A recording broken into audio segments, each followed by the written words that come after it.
Hey there, what's up? In this video, I'll give you a quick guide on how you can erase QuickBooks Online data.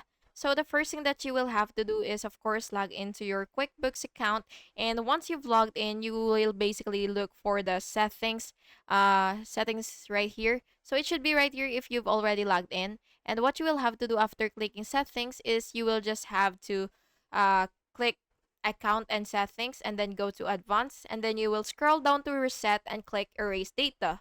And after that, you will just have to confirm your choice and type yes to permanently erase your data. And after that, click erase data and wait for QuickBooks to reset your company file. And that's basically just it. And by the way, only erase data if you are starting fresh.